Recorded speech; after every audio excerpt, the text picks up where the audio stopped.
Музей это имени Шарипа Шаймиева, отца нашего первого президента.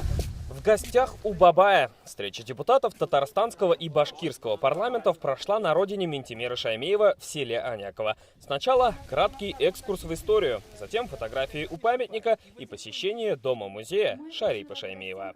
Все замечательно, очень теплый прием. Считаем, что правильное решение, что два комитета очень важных, значимых для каждой республики решили собраться вместе и поговорить об самых актуальных вопросах, касающихся будущего образования и такой важной составляющей образования, каким является национальный язык. С таким настроем депутаты отправились в Актаныш. Символично, что их встреча проходит на границе республик.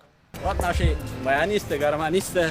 У Татарстана и Башкортостана много общего. Один из столпов – схожая культура. И перед заседанием депутаты сегодня заглянули в театр на спектакль по роману Нурихана Фаттаха «Итиль, река течет».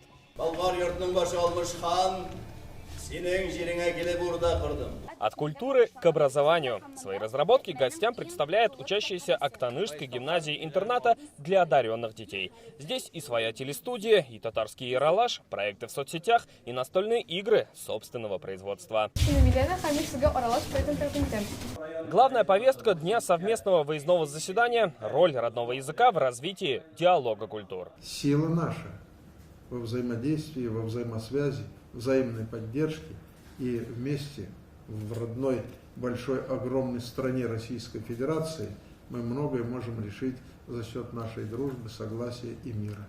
Председатель Курултая Башкортостана начал свое выступление с соболезнований в адрес татарстанцев. Всех потрясла трагедия в Казанской гимназии. Константин Толкачев отмечает, республика поддерживает Госсовет Татарстана в инициативе по ужесточению оборота оружия. При этом добавляя, что школы нуждаются не только в усилении безопасности. Поддержки требует и сам процесс воспитания, особенно в системе национального образования. Доходит до того, что дети не хотят и даже стесняются говорить на родном языке в общественных местах. Нам необходимо противодействовать этому негативному явлению, сохранять самобытность наших народов, создавать благоприятные условия для изучения и сохранения родных языков.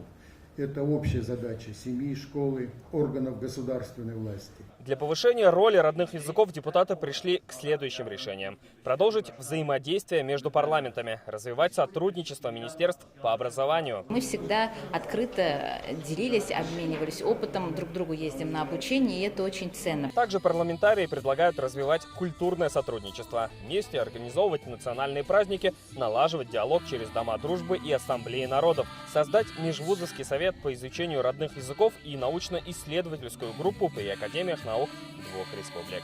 Высшим учебным заведением, расположенным на территории Республики Татарстан и на территории Республики Башкортостан, который занимается вопросами подготовки прежде всего учительских кадров, вопросами лингвистики, сохранения родного языка и собственной идентичности, создать соответствующие совместные рабочие группы. Задача и творческим союзам, чтобы они поддерживали родные языки и самобытную культуру народов.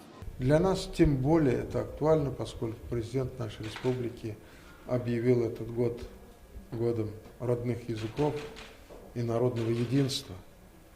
Это впервые такое объявление, и из этого вытекают задачи всех органов и уровней власти Татарстана. Вот сегодняшнее общение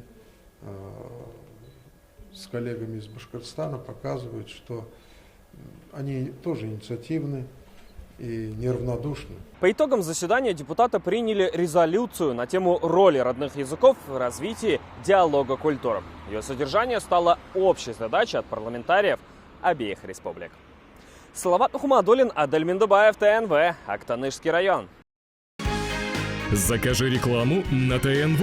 Телефон в Казани 5 705 100.